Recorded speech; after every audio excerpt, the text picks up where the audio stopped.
everyone, and welcome to this episode of Pod Save Chocolate. My name is Clay Gordon. I'm your host, and today we're going to be talking again about judging chocolate. And we're going to be talking about it because I just got done judging the Prêmio Bean-to-Bar Brazil competition, I think for the third, if not maybe the fourth time. And judging is on my mind at the moment. And this is something that I talk about quite a bit here. But before I jump in, what I want to do is I want to mention to everybody that this episode of Pod Save Chocolate, like every episode, is sponsored by the members of The Chocolate Life. What you can do is you can go over to The Chocolate Life right now, click on the join button, and you can help support the work that we do here. It's not just enough to go to YouTube and like and subscribe and all the things and click the buttons and do those things, but please go to The Chocolate Life and support the work we're doing here. There's always a free membership tier. And if you do have the resources to support me directly, I don't do Patreon, I'm not doing advertising, those kinds of things. You can support the work that I do there. And right, no matter where in the world you're connecting from, if you go to the live chat in YouTube or the comments in LinkedIn and Facebook, you can comment at any point. I'll get that comment up on screen. Let me know where in the world you're connecting from. I'll get that up on screen. And if you have a question about something that I'm saying, you can put it in the comments as well. And I will get to that. And with that, what I want to do is I'm going to switch over, and there's a new feature that was added to StreamYard, which is the software that I use, and that is that there's now a QR code. And if you want to follow along on your phone, right, what you can do is just do a quick scan of the QR code, and it'll open up the post that I created for this episode. For every episode, I create a post. This is the post for today's episode.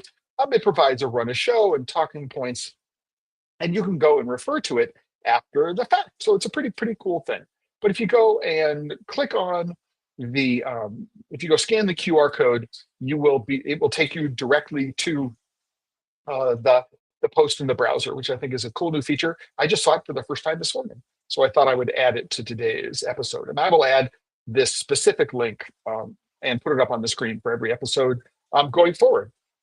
So let's talk about for the time being, let's switch away from this. Let's talk about, and I don't know if you can hear, but there's lightning and thunder and rain and all sorts of, I'm here in Arizona, we're after monsoon season is over and we're still getting rain. It's pretty exciting. We haven't lost power all summer, and I don't want to jinx it. But if for some reason I go dark, it's because lightning has caused a power outage here in Prescott. But in any event, I want to talk about this, as I mentioned, because I think that learning how to taste chocolate and learning how to judge chocolate, right, are two very important things for people who get beyond the hobbyist stage. So if you're thinking about chocolate, you want to develop an approach to rating and reviewing chocolate. And I've talked about my history in this aspect. What was the first rubric? What was the first judging approach that I used when I created chocolatefile.com back in 2001? Right? And it was about the value of chocolate. That's what I wanted to talk about. At any given price for any given style of chocolate, this whatever it was that I was tasting, right, got a score on a 1 to 7 scale, where 1 is basically not worth the calories, and 7 was, oh my gosh, this is extraordinary. And 4 is ordinary. The midpoint is ordinary, right? For any given product at any given price, you got this scale, with the idea being that if the same product at a lower price would rate higher, and the same product at a higher price might rate lower. So it was really about balancing this notion of, is this product worth the price that you're paying, in my estimation, right?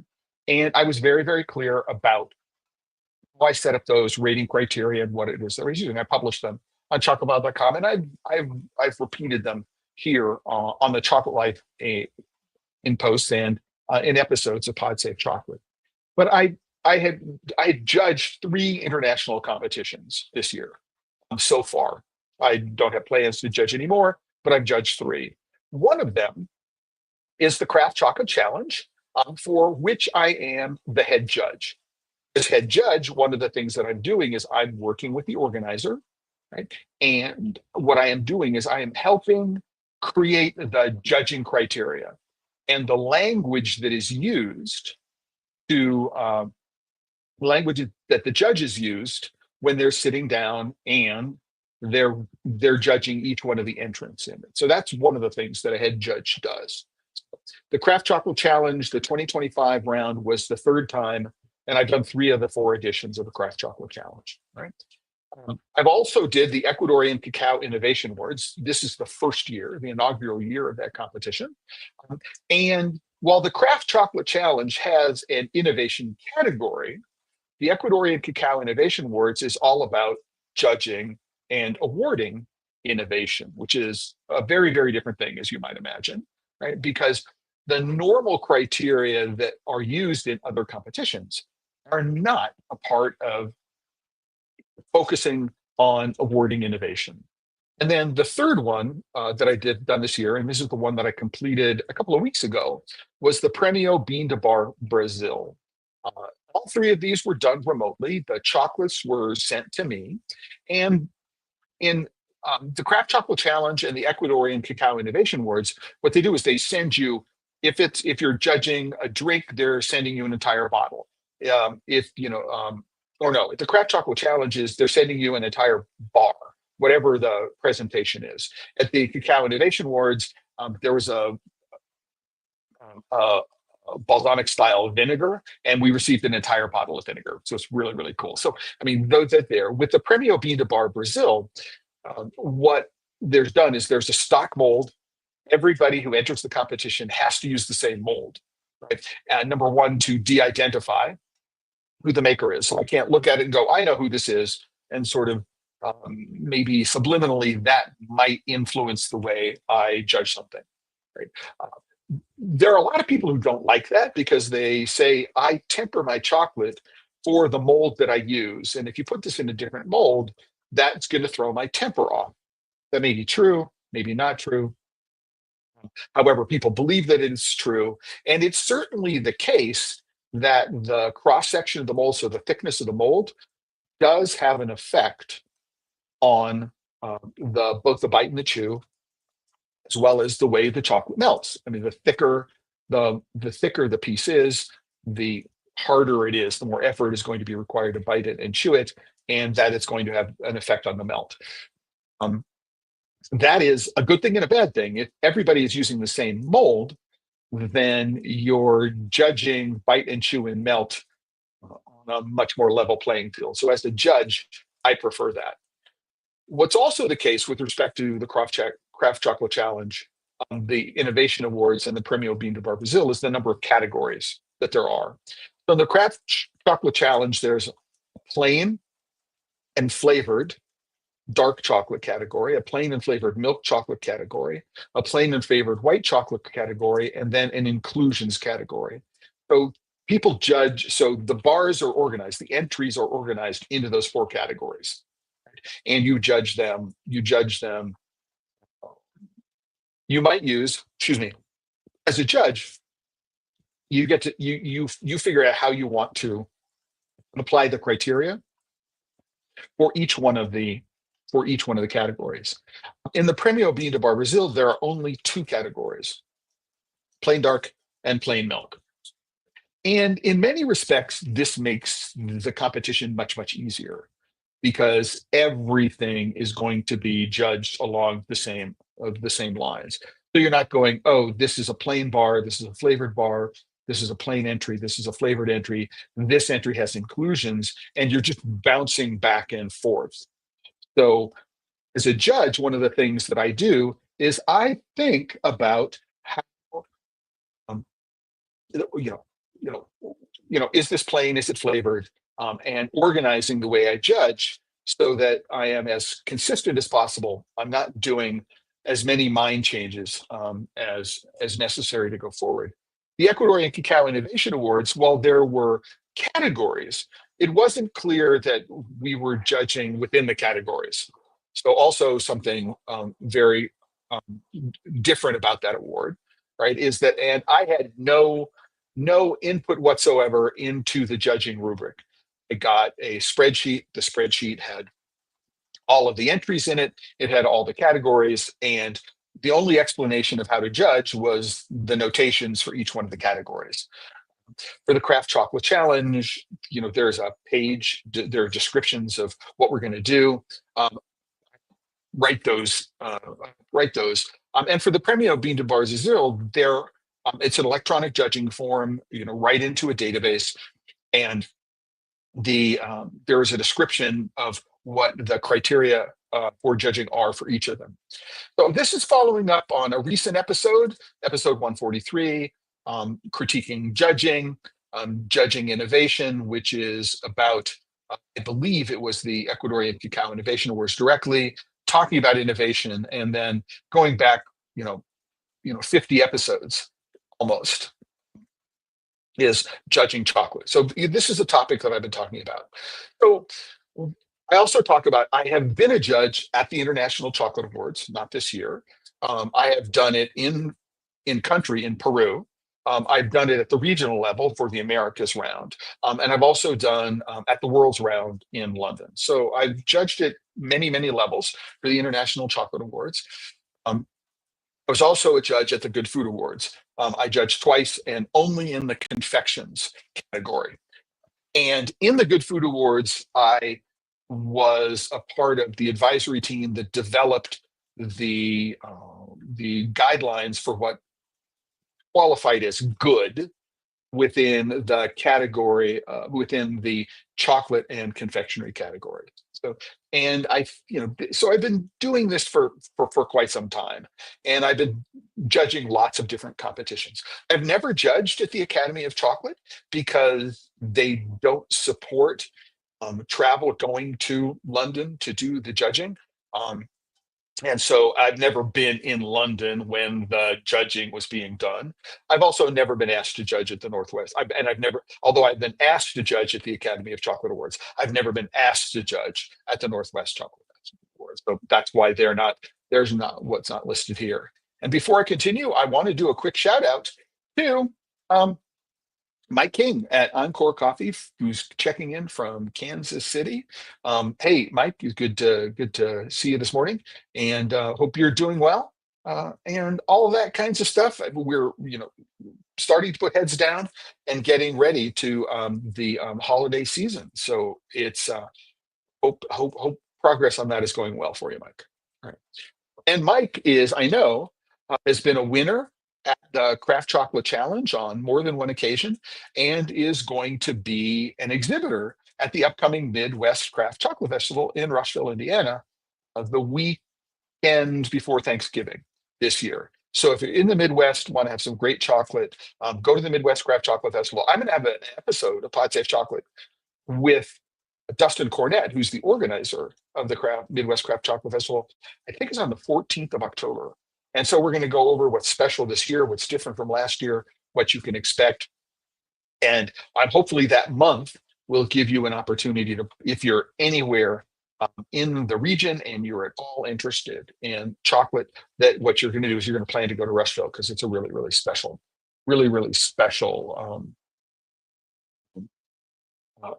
festival. So what I want to do is start next. What I want to say next is that in all the judging that I have done, what I have learned is that language is key. And by that, I mean, as I say in the post here, the descriptors, the words that are used to guide judges must represent the purpose and style of the competition. First and foremost, how you're guiding the judges to judge depends on what you're judging, on why you're judging, and how you're awarding the things. It's really, really important here. And I'm going to give you a really, really extended example of this, right? Which is, I was the head judge responsible for the creation of the judging rules for something called the Next Generation Chocolatier competition back in 2008. It was organized by Curtis Vreeland. I don't know how many people remember that name, but after the first year, Curtis came to me and said, "Hey, Clay, I'd like you to be the head judge, and I'd like you to help write the criteria and the approach to judging." So one of the things that I did is okay, we're judging bonbons, right? And we're judging bars, and there are two separate sheets, and there are two separate scoring systems. There's no correlation between the numbers on the one sheet and the numbers on the other sheet. You're going to have separate sheets. Okay? There wasn't a particular judging order that we did, right? And we did the judging for this in person. Right? There's no special order in which the pieces have been arranged. There were numbers, so codes, right? In the order that the shipments arrived and were opened, the bonbon entries will be judged first, then the bars. So letting the judges know what they're going to do and what to expect during the live judging. So there was a two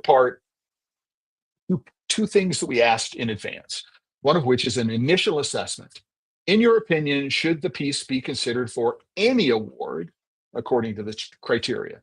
So first thing is a sort of gestalt understanding. If you put it in your mouth and you go, OMG, right? Yes or no, right?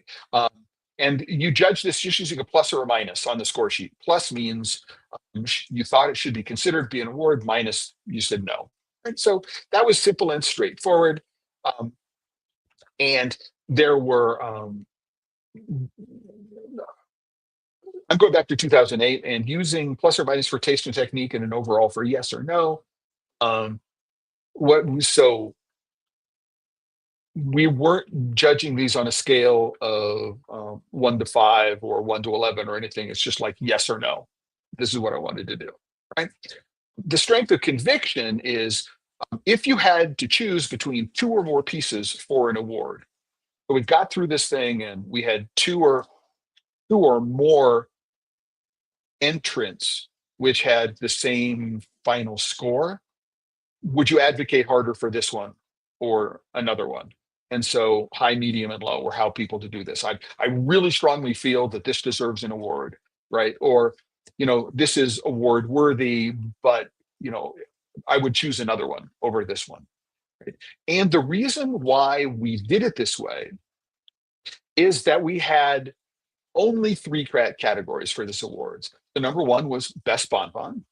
Number two was best bar. And number three was something called the Rising Star. And the Rising Star would recognize any company that had been in business. Again, this is 2008. I believe for less than a year.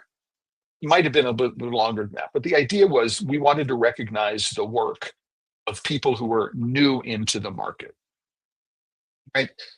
There was a final assessment category. Leave the blank. It will be used once all the pieces have been judged and you want to make your final decisions, right? And you could nominate up to 3 pieces for each category. So after you get plus, plus, minus, minus, so after you go through all of this, what you do is you go through and you make your final assessment. Yes, I want to nominate this one. No, I don't want to nominate this one. And then we awarded the awards based on the total number of nominations in each category. And again, if there were a tie, we'd use this notion of strength of conviction in order to break the tie. And one of the reasons why we did this, a couple of reasons why we did this, is that number one, we didn't have a whole lot of time to do the judging. And so we didn't want to make the judges spend too much time getting into huge amounts of detail. And we weren't giving feedback at all to the entrants. And we were relying on a bunch of experienced tasters, not all of them chocolatiers, some of them pastry chefs, not all of them chocolate makers, because this wasn't about single origin. And we didn't differentiate between somebody was make their own chocolate and somebody was buying couverture. It was just about here's bars and here's bonbons. Right? And we only had 3 awards, and I believe we only had three awards in each category. Right. So the judging criteria, there really were only 2 classes of judging criteria. Again, because we were doing this quick. We had to do all the judging in one day, believe it or not. We did all the judging in one day. I don't remember how many entries there were. I could go look at the sheets and figure it out. But number one, the primary criterion was flavor. So there was a theme of the competition, which was salty sweets. And what we did is we asked every single entrant to write a description of their entry.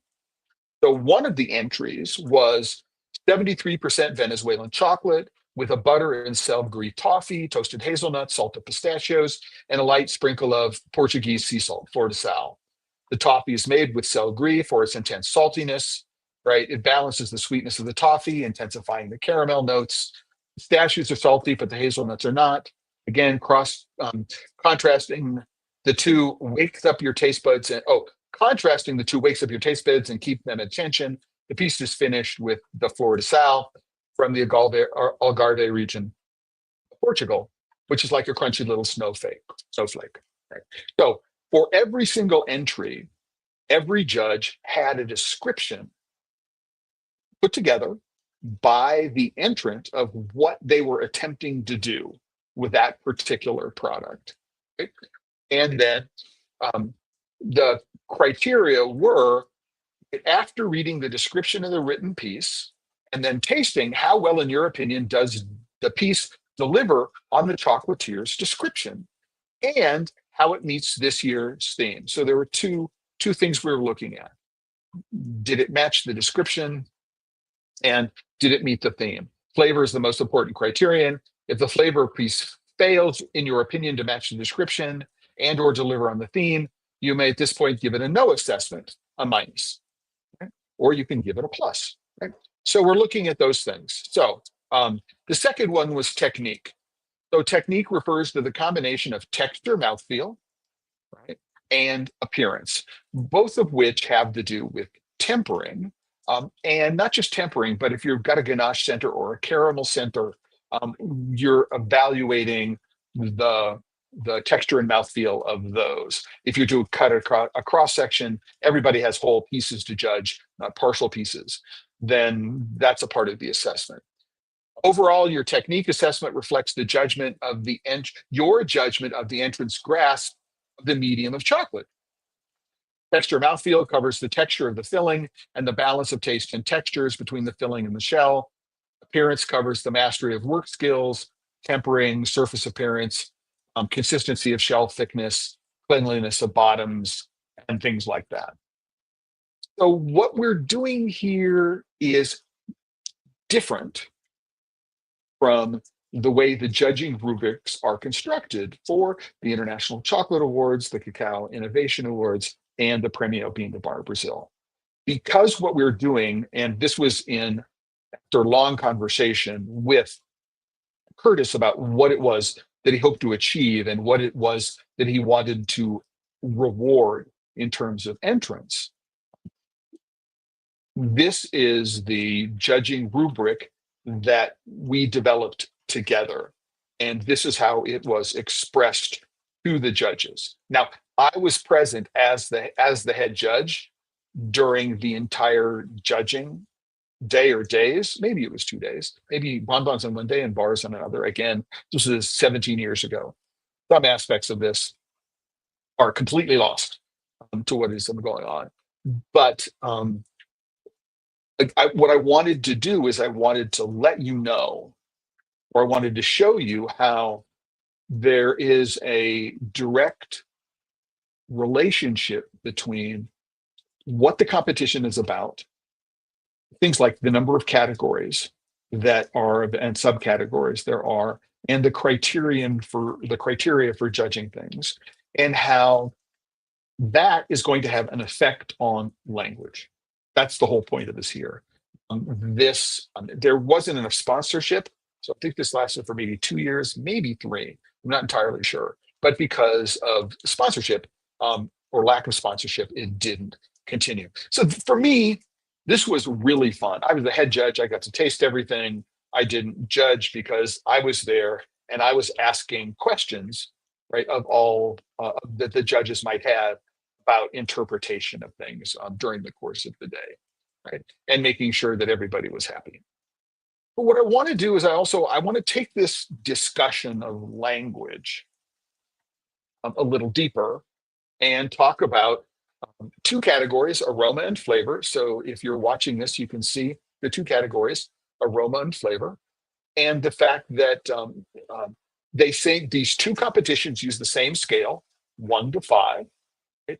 But what they do is that they use different phrases to guide the judges on how to give a score.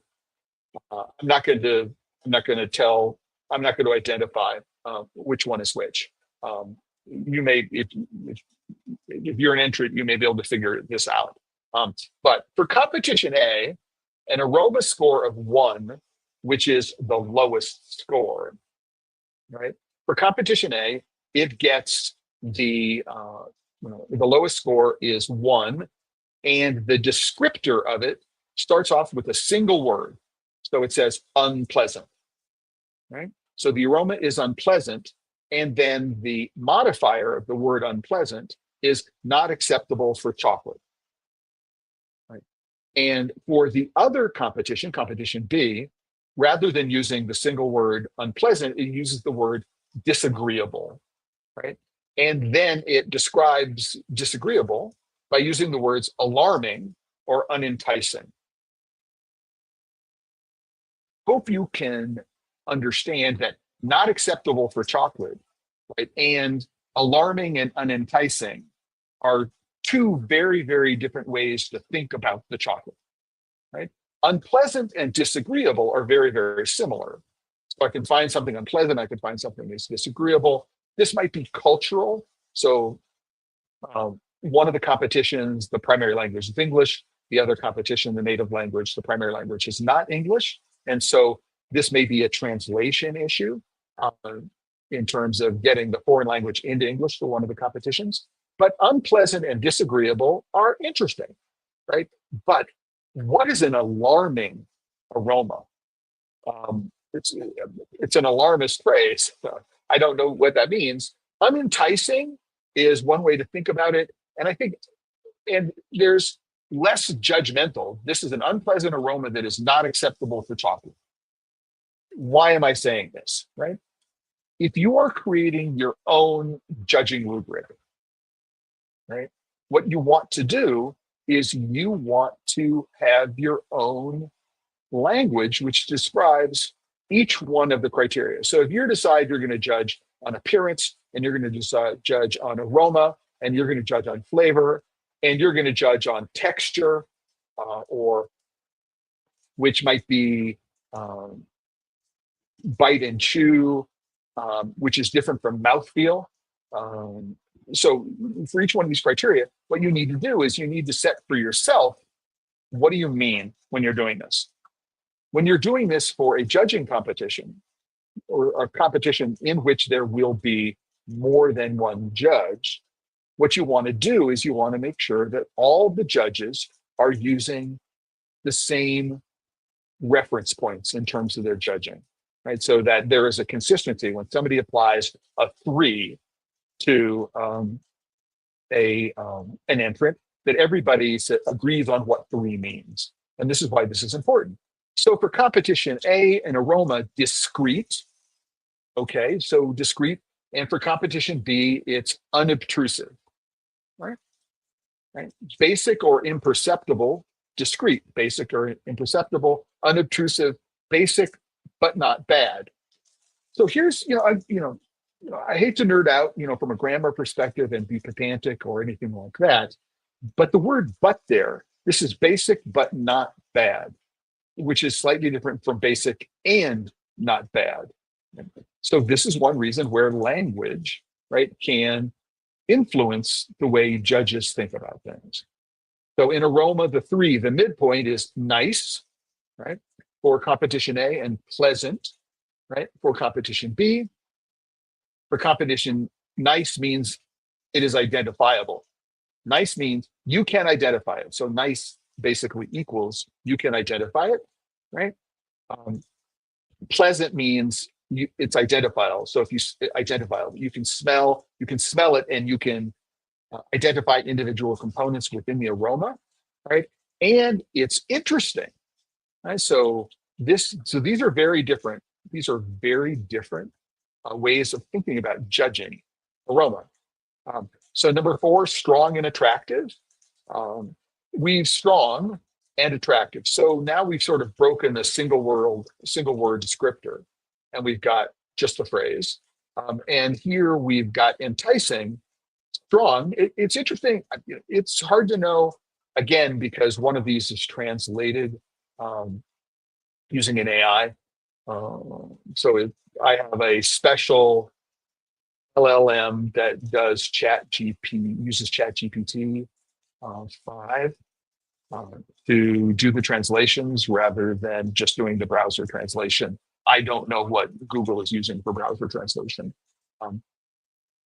Anyway, strong and attractive versus enticing. Strong, alluring, and clear. So strong and alluring, I get. The aroma, it just hits you in the nose, right? It is alluring, which I think is a synonym for enticing. If something is enticing, it is alluring, it draws you in.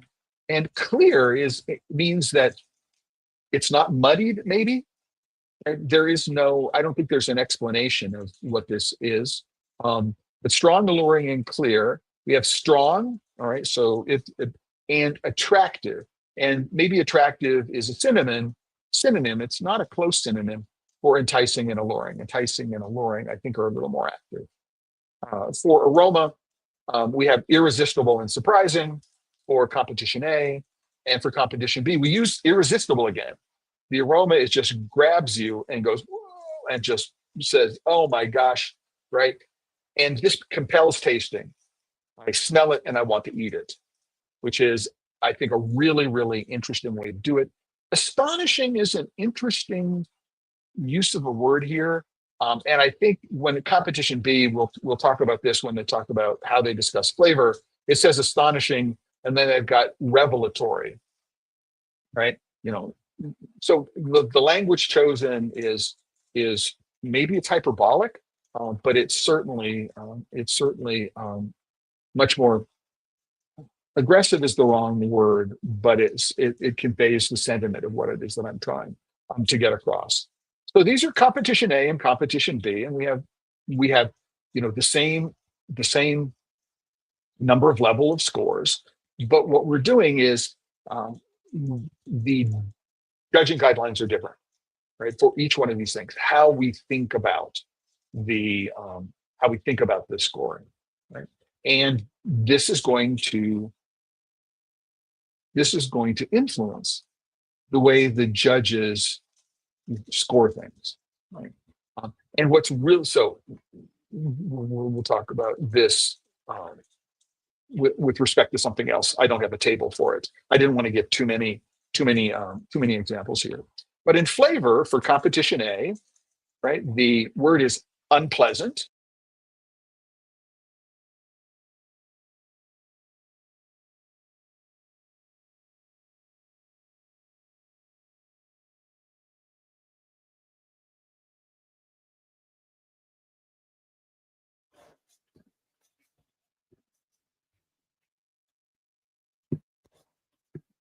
Hopefully this gets my microphone back. For some reason, my earbuds lost battery power, and I couldn't find my other microphone. So I hope we didn't lose too much of the last couple of seconds, right? But for competition A, right, and I apologize for the change in audio quality here. I thought my earbuds were fully charged, and they were not. Let me see, for some reason, I can get the wireless microphone, which is for some reason not showing up, and I'm not entirely sure why.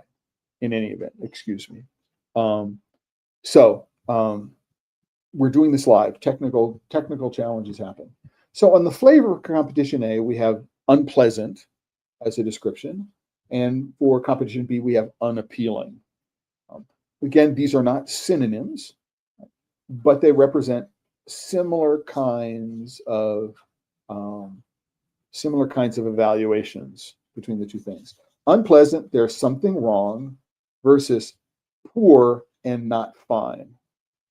So again, there's a slight difference here. They're not synonymous. There's something wrong. There's a comment section. So for each one of, under the aroma category, I can write comments in competition A.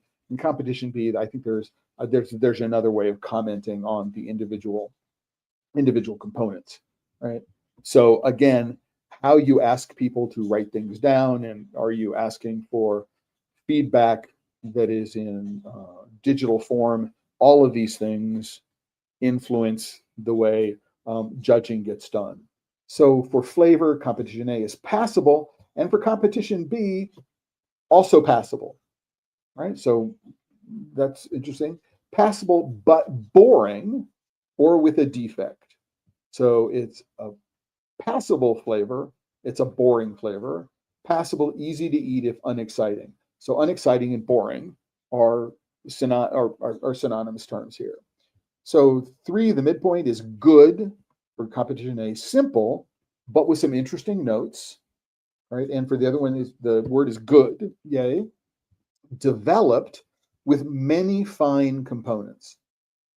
So, right, there are differences here, and again, judging is really going to be influenced. I mean, I can tell you, having judged both of these competitions, that my mindset for each competition that I do, not just these two, but other competitions, really does change based upon the words in the judging rubric, right?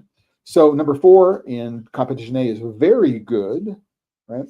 Whereas for competition B, it's lovely. So lovely, right? And lovely is compared with the next category of revelatory. And there's something that says, I like the idea of using adjectives, right? Something better than poor, very poor, poor, okay, good, very good, or good, very good, excellent. There's something about lovely, right? Which cries out to me, because it describes sort of it describes emotionally what I'm thinking about it. And I think that a lot of what we react to in chocolate is emotional. And so I like the use of that language in terms of putting together the judging rubrics, right? And number 5 for competition A, it's excellent, right? Without defects, complex and persistent flavor. And for competition B, it's revelatory, redefines the concept of the possible. Right? So for many, many years, people asked me, what am I looking for in a chocolate? And one of the answers that I would give would be, I want chocolate that challenges my idea of what chocolate is. And so for me, the revelatory redefines the concept of the possible, is speaks to me when I think about that particular way of writing about chocolate, right? That revelatory is like challenges my idea of what flavor in chocolate should be. Based on that, I maybe 1 in 100 would get a 5 for me, if that many. There aren't that many chocolates in the world that would rate a 5 according to the scale in competition B, right? And so one of the things that you might want to factor in as you're putting together your own judging rubric is, what you want to do is you want to make sure that the scale is roughly linear. If there are equal steps from 1 through 5, it's like they're equally spaced apart. I think going from lovely to revelatory is a huge gap compared with going from passable to good, for example, right? And so you want to think about what that means for you. I mean, you might think about this as being in a Gaussian curve where 3 is in the middle, and almost everything is going to start off with the idea of a 3. Everything is constructive, and then how does that curve look, right? And so if you've got a criterion like revelatory, as opposed to something which is unpleasant, passable, good, very good, excellent, it seems like those are evenly spaced on a scale, whereas unappealing to revelatory, the gap between lovely and revelatory is huge. And so I would not, creating a judging rubric for myself or for a competition, and hopefully you understand that this is where we're going. Is this a judging rubric for you personally, or for a competition, that this is what you're doing here, right? That you want to make, this is one of the things you want to consider, right? Is in addition to the words, is that are the ideas equally spaced, or the descriptions equally spaced, in terms of what you're asking the judges to do. In this particular case for competition B, 99.9% of everything that's going to be judged is going to fit in 1 through 4, right? Because redefining the concept of the possible, right, is out there in right field. I wouldn't expect very many. And so what we're doing is we're changing the shape of the curve for that answer. Again, sounds geeky, sounds nerdy, but it becomes really important when you consider this. And what you can do is, if you could find the judging criteria. I don't think they're published for the Academy of Chocolate, and I don't think they're published for the Northwest Chocolate Festival. But if you've ever been a judge and you've got them, I would love to put together a table, right, and include the criteria for each of the judging. There is no one set of criteria, judging criteria, that I'm aware of for the confections category at the Good Food Awards. There may be one for the chocolate category. Certainly there wasn't in the confection category the last time I judged, which would have been 10 years ago in 2015. But there is one thing you need to avoid, right? And for one of the competitions, the judging criteria for each category was preceded by the following disclaimer at the top of the page, right? So scores range from 1 to 5. If you believe that any sample doesn't fit any of the descriptions for a given item, disregard the descriptions and rate it based on an assessment of very poor, poor, neutral, good, excellent, right? If you're going to be given instructions to judges, I think this is something that you want to avoid doing. So what you've said is that on an individual entry basis, right, each judge has the option to change the judging criteria that they're using. They can go from the ones which are here, right, which are provided by the organizers of the competition, or they can go to this one here.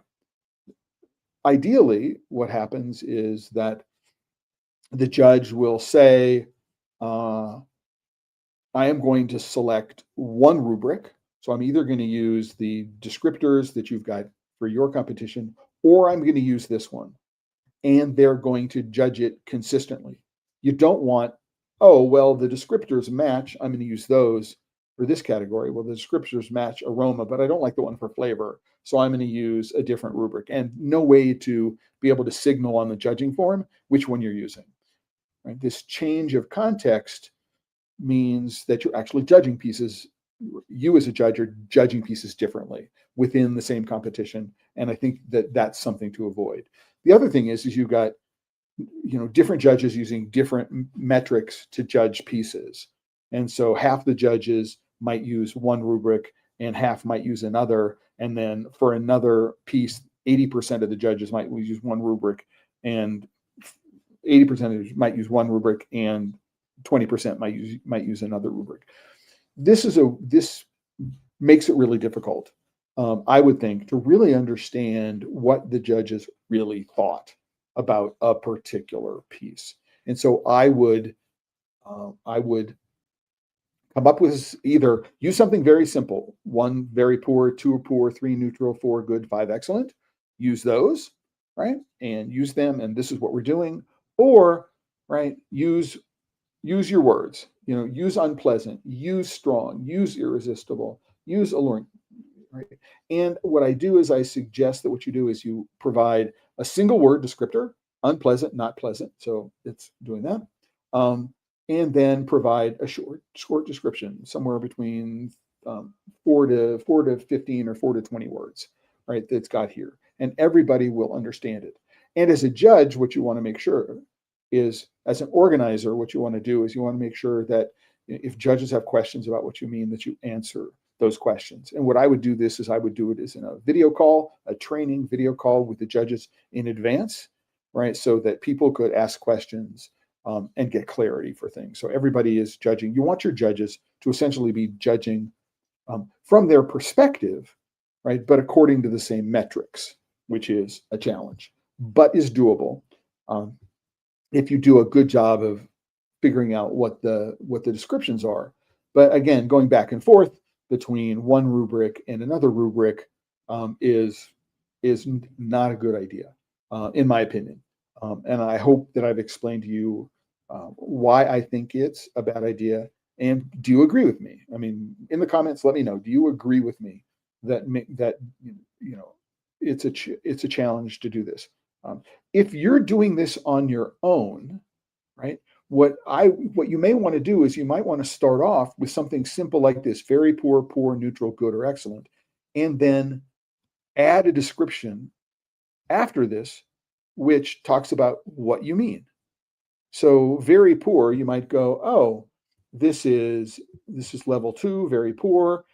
It's passable, right? It's unexciting, right? Maybe it has some defects, right? So this might be one way you could go to do this. I mean, so to be able to combine the two ideas, right?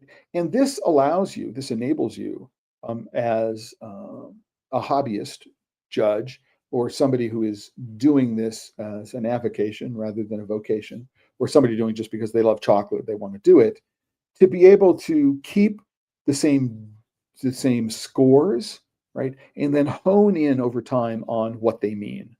So they can change the language over time. And what I would do if this were me is I would create a version history of this. So if I changed it, I'd keep a copy of what it is that I used to refer to it as in the past. And so I want you to go think about what that means. When we're thinking about the ultimate judging rubric, the TLDR in this is there's no one ultimate judging rubric, right? Right? And one of the things I did something recently where I talked about if there's a question mark at the end of something. This is called Bettridge's law. If you get a headline and there's a question mark at the end of the headline, the answer is no, which I think is it's been memorialized that way. But with this question, is there an ideal judging rubric? The answer is no. Okay, and to reiterate, it all depends on what you're judging, why you're judging it, how you're judging, what you decide to reward. Are you rewarding innovation? Are you rewarding technique? Are you rewarding the combination of technique and flavor? What are you rewarding? Right? The rubric is going to change based on those criteria, which set things up, right? And so the idea here of using different rubrics, right? So here's one rubric, here's another, here's a third, is that this was one of the fine line balancing acts that I was referring to with this image, walking a fine line. Right? That this is the metaphor that I came up. It is a fine line when you're trying to think of what are you judging and how I'm going to discuss it. And then for something like the International Chocolate Awards, maybe the first one is in 2011. And as we go from 2011 to this last year, not only is the number of categories changing, but the language used to describe has evolved as well. I pulled the descriptions from anyway. So when you go and look at these things, take a look at when they were created, and to get an idea about how long they've been there. And so, what does this all mean, right? So get down to this, right? So for me, I advocate for a particular scale, right, when rating chocolate. So I advocate for a 1 to 7 scale rather than 1 to 5. Right? For one reason. So again, when you're thinking about this, right? So 5 is too few steps, right? So if you're thinking about putting together, essentially, think about this as a curve, right? That if you do hundreds and hundreds and thousands of these things, eventually you'll settle into a Gaussian curve of distribution, right? As you change things. That these 5 steps are not enough differentiation, right? And they more easily enable the idea of going from lovely to revelatory, of creating gaps that are too huge, right? So go from 1 to 7. And so 1 could be, so for me, 4, the middle point, right? You want 3 above and 3 below the center point. So for me, 4 is ordinary. And it goes to things like good, very good, excellent would be 3 steps above. And then poor, very poor, and maybe inedible might be another one. So you get the idea of what you're doing, and to the extent that it's possible, you use those same idea, right, as the root. And so for each one of these criteria, there's a root here: excellent, revelatory, unpleasant, unappealing. That you use this short description, 1 to 3 words at most, right, and then you have descriptor following. I would think about making them generic. In a way that says, so for example, if I was looking at this 5-step scale and I was looking at appearance, and what I might do is I might say, rather than adding the descriptors, very poor has a lot of bubbles, very poor is dull, very poor shows bloom, right? What I might say, when you're evaluating this entry, look for bloom, right? And start off with a neutral point, and if you see any bloom, deduct a point, right? And if you see pinholes, you deduct a point. If you see lots of pinholes, you might deduct 2 points. If you don't see anything, then you can add points, right? And so for me, that seems to make more sense, that using neutral words, right? Descriptions, but then leaving the specific thing that you're talking about out of the description. And to think about it, here are some factors to consider when you're doing this, right? Seems to be the way to go. So number one, I advocate for a 1 to 7 scale. Number one, because 5 is not enough steps. 1 to 10 is uneven, right? 1 to 100 is a lot of discretion. There's lots of discretion in there, but a number like 93, what's the real difference between 92 and 93? Well, there is a lot of discretion. The difference between one number and the number next to it is it's how do I do that as a judge? How do I give something a 93 as opposed to a 92? What does that mean? I mean, if it's a 92.7, that's likely to be an artifact of the math. I've taken a number of different numbers, I put them into a calculator, and I get a number, and I'm not rounding it for some reason.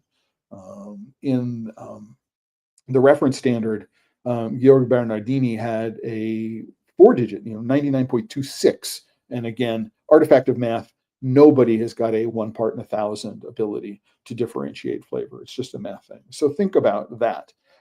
If you're going to do so what's the difference between 9.9 and 99? I don't know. Psychologically, 99 seems a whole lot better than 9.9, and 99 versus 89 seems a whole lot different, going from 8.9 to 9.9, right? And the way I think about that is, if you give something, the difference between 87 and 89 is 2 points, right? And the difference between 89 and 91 is 2 points, right? But 91 starts with a 9 and 81 starts with an 8. And there's a psychological difference between something that starts with an 8 and something that starts with a 9. So think about that when you're putting together a scale, right? 7 is an odd number, really important, so that there are an unequal number of steps in above, below, the center, or neutral position. While neutral is used for 1, I like to use the word ordinary rather than average. If something is ordinary, that is damning with faint praise. I mean, there's nothing really defective about it, but there's nothing really special about it. It's ordinary. And you're sort of training your mind to think about, what is special about this and how special is it? As opposed to, oh, there's nothing special about this, but what are the things that keep it from being special, right? And that's why I like using that particular language, the language of ordinary. It says nothing special about it, right? But what are the things that would make it special, that would give it more? And then what are the things that are keeping it from, that make it less than ordinary? I think it might be a way to think about it. Okay. I like the idea of using tier lists, right? And so what you're doing is you're saying, oh, this is an S tier product, right? And what that might mean is it's a desert island chocolate. It's my Get Lucky chocolate. I mean, it is the chocolate that I would gift to somebody that I was trying to impress. I mean, that's superior. I mean, there's no defects. And I like the Gestalt methodology. I put it in my mouth and I go, OMG, that's an S tier chocolate for me. I put it, there's something about the texture, the way it melts. It's an integrated whole, and that's an S tier chocolate, right? As was an F tier chocolate, when I put it in my mouth, and I want to spit it out.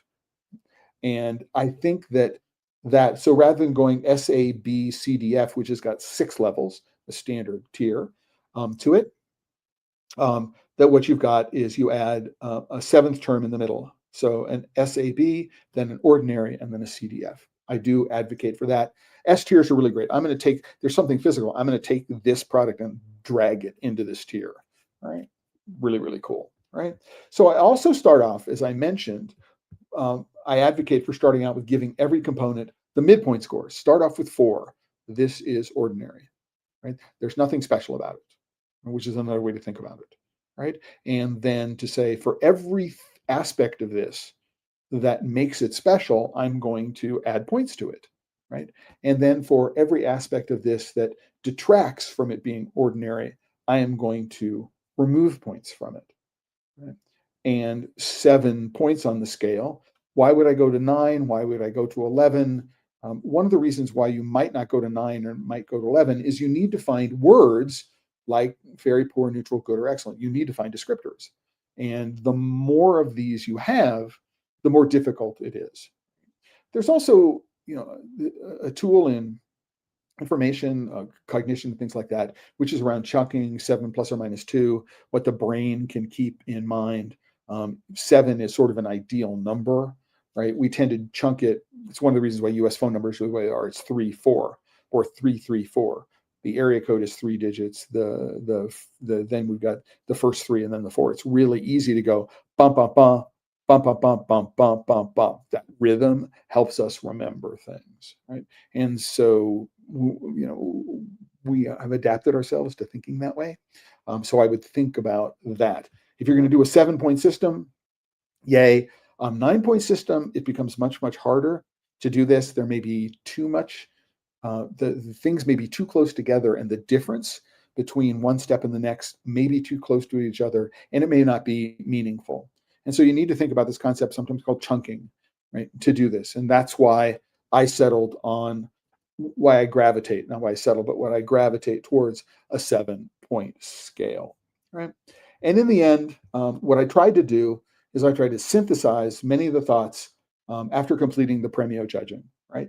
And I want to suggest an ideal rating system that that you can easily implement for your own enjoyment and edification, or if you're starting a competition. And what I want you to do is I want you to think about advocating for a scale like this, and advocating for a 7-point scale. And it turns out that it is harder to do than you might think, right? The more specific you are, it becomes, when we think about, I talked about, there's another category in here which talks about, surface appearance. And one of the challenges with surface appearance, right, if you're judging it, is that you're talking about, okay, are there any pock marks, right? Are there mold release marks? Is there any mold, right? So we have a whole bunch, and what is the shine? So we've got 2 very, very different sets of criteria, 2 different technical aspects that we're trying to judge them at the same time. And it's really difficult to merge them into one number. You really want to judge, how does it look in terms of a shine component, and then how does it look in terms of the molding and depositing, or the deposit, molding, shine, depositing, things like streaks on the back, and pockmarks. Pockmarks are air bubbles that have exploded, as opposed to pinholes, which are air bubbles that have not exploded and keep the chocolate from going there. Right? I hope you understand. Underfilling a mold, overfilling a mold. What does that mean? And I'm really, really surprised how being a bonbon maker and paying attention to bottoms doesn't really cross over into bar makers, and how much attention they pay to the bottoms. But that's another thing for another day. And we're at the end of the hour, which is really, really crazy to me. I am sorry for the technical difficulties which have led to changes in audio quality. I couldn't find the microphone this morning. I don't know where it is. I went to earpods. I thought the microphone on my earpods, I thought they were charged, and they died on me in the middle of that. So I apologize for all of that. But this has been Pod Save Chocolate, and this episode has been about developing the ideal judging rubric. Is there even such a thing as an ideal judgment rubric? This episode of Pod Save Chocolate, like all episodes, has been sponsored by the members of The Chocolate Life. You can go to The Chocolate Life now and click on the green button, in the top nav. If you're watching this on a computer, you can put your phone, you can scan the QR code. It will go to the episode or the page for today's episode. You'll also find this green button. I'm logged in, so it says account. If you're not logged in, it will say join. There's always a free membership tier. You can join the free member as a free member.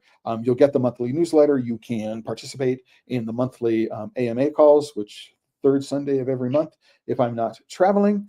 But as a premium member, what you do is you get extra access. I send you more newsletters and emails. You will get updates when new episodes of Pod Save Chocolate show up.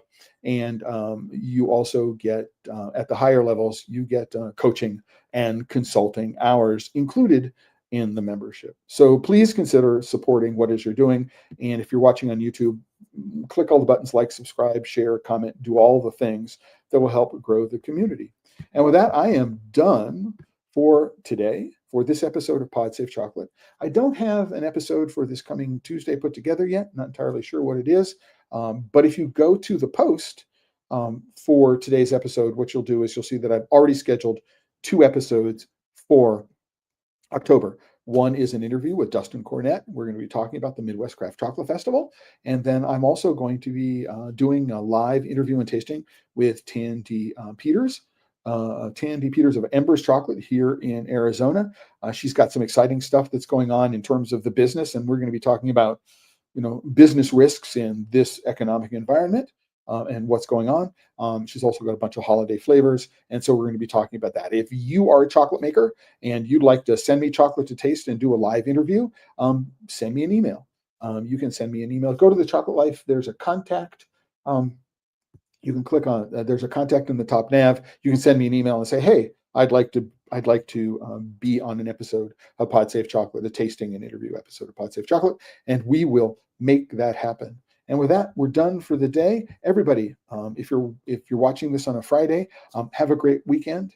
And until the next time, remember, if you're working with chocolate and you're not having fun, maybe you're doing it wrong. Ciao, everybody.